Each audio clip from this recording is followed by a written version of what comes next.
Okay, now we're going to cross to Roswell, Georgia to talk about the story of Andrew Wordy's terrorized to death, quite literally, by government harassment and abuse. Of course, most of you probably know the story by now. A man who just wanted to raise chickens on his own land, intimidated, hunted down by local bureaucrats to the point where his land was declared a green zone and the property was raided. And of course, the tragic conclusion was an explosion in the house, and Wordy's was later found dead. And we're joined now by Infowars reporter Darrin McBreen on the ground there in Roswell, Georgia.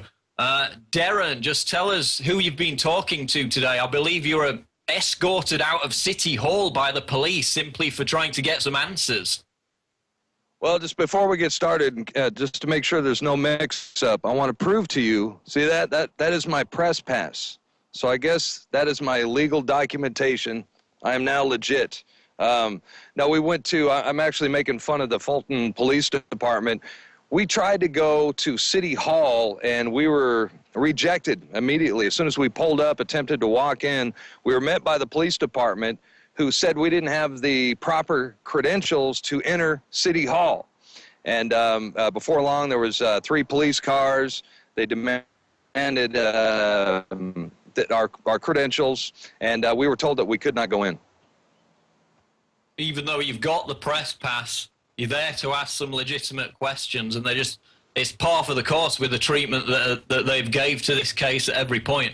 Have you had a chance to talk to any of the neighbors and the residents down there to get a sentiment of what they feel about the tragic events that occurred at the end of last month? You know, it's interesting that you asked that. We did talk to a few neighbors. Everybody seems very sympathetic to, Andrew. They all feel horrible. And the place is, there's a lot of traffic. Every car that goes by slows down. It's kind of a somber, quiet, place right now. I still think that the community, the shock is still here, and everybody's very saddened by what happened. Did you have a chance to actually visit the house? Yeah, we knocked on a few doors. We talked to a few neighbors. We're going to have a report on Monday, put that footage together. So we did manage to talk to some of them. And, he was very popular in the area. He, nobody had a problem with his chickens.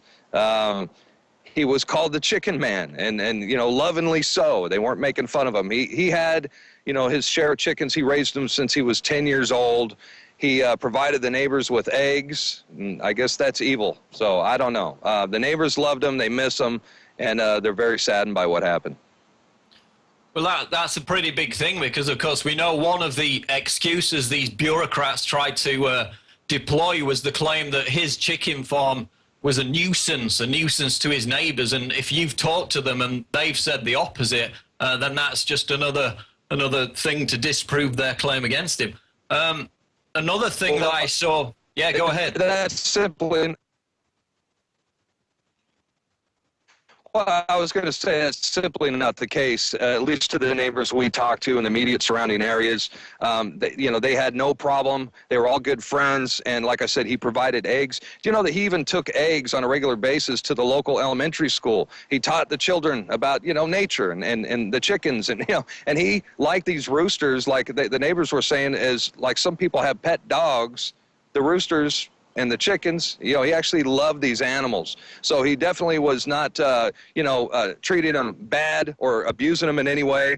And he was up to all the codes. And, the guy ran a smooth operation. He was just simply harassed.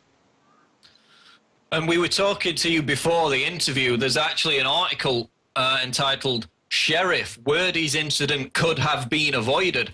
And this is Fulton County Sheriff Ted Jackson, who said, quote, "This was ugly. It shouldn't have happened, and it didn't have to happen." And his office, the sheriff's office, actually refused to take part in the raid that led to Wordy's death. And also the Roswell police refused to have any part of it. This was the actual federal marshals. They were the only ones that would actually take on the job of raiding the house. Everybody else refused to do so. Isn't that interesting? That is interesting, and I just heard bits and pieces of that myself. I'm going to try to talk with Mr. Jackson, you said. Tomorrow we're definitely going to try to talk to him. But, yeah, it's looking more and more like a federal land grab. And, the Fulton Police Department, I did hear that there was several police officers that did not want to participate, so the county sheriffs had to go at it alone. Yeah, I mean, this is the article makes it clear that there was a definite disagreement between the sheriffs, the police, and the feds there, and they're actually critical of the feds in this article. So that would be an excellent interview to get. Yeah, well, go ahead. Just wondering, I mean, what's your sense? Are we actually going to see any legal retribution against some of these councillors whose behavior? I saw the interview that Rob Dew did with Mike Adams the other day. He described it as a deliberate conspiracy to destroy Mr. Wordy's life. Is there any cause for legal retribution against these councillors who so blatantly harassed him into apparently taking his own life? I would imagine there is going to be lawsuits, but, I'm only guessing.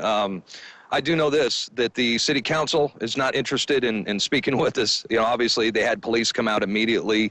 Another interesting thing is when we left City Hall, we went back to Andrew's property, the police showed up immediately again, and also when we were at City Hall the first time, they knew that we were at the property because one of the police officers even mentioned, he said, you guys were at the Chicken Man's property today, weren't you? So the Fulton police, they're cooperating in some way with the city council. They wouldn't allow us on the City Hall grounds, for example. But I would imagine, I wouldn't be surprised one bit if there's lawsuits that are about to happen soon. So we still have questions circulating about the exact circumstances of Mr. Wordy's death, and I believe you've actually got some quite interesting photographs which contradict the notion that the explosion that killed him occurred inside the house. Well, yeah, I mean, we found a burn-up gas can. I think we took some pictures today, sent them to you guys. There was a gas can. The place, it was you could tell that an explosion, windows were blown out, but it looks worse on the inside, let me tell you something, than it does on the outside. The whole place is burnt out on the inside. You could still smell the burnt wood, and, you could tell it was recent that it happened, but they also have a police line around some of the area and no trespassing signs everywhere as well. So what's on the agenda before you wrap up? Who else do you plan to talk to? Well, we would like to talk to some more of the neighbors. We may be able to speak with Andrew Wordis, his attorney, and we're going to try to go into City Hall and see why that the average American citizen, much less journalist, is unable to walk through City Hall and simply ask questions.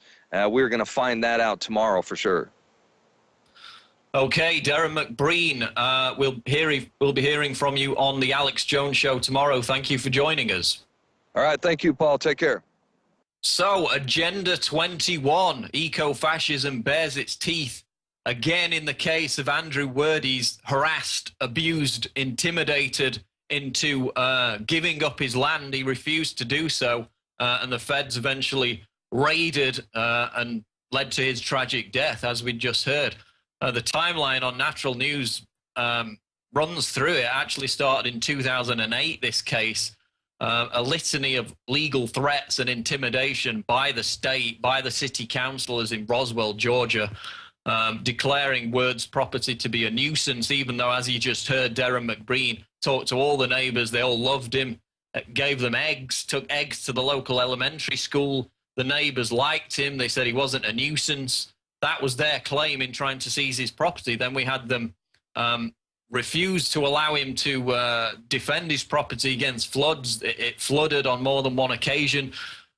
When Wordy's was in jail for mistakenly missing a report for his probation, they actually advertised the fact that his house was vacant, openly advertising it to criminals who then went and stole his firearms, stole his expensive equipment.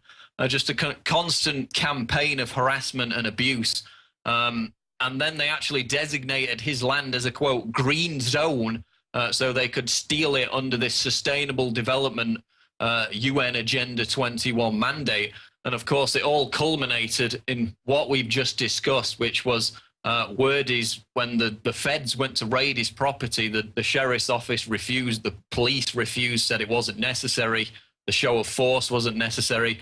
And then he actually blew himself up, blew his own house up. That was the tragic conclusion. And this all took us by surprise. I mean, this was all over before the end of March. We only heard about it this week after it had all ended.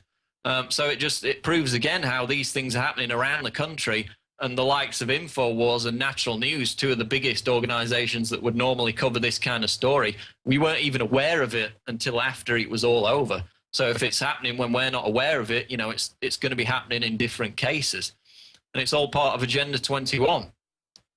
Detached homes being made virtually illegal in California under these similar zoning laws, humans being crammed into high-density prison cities, as the climate change alarmists have called for recently. And again, simple chicken farmers being hunted down because the government designates their land to be an environmental green zone.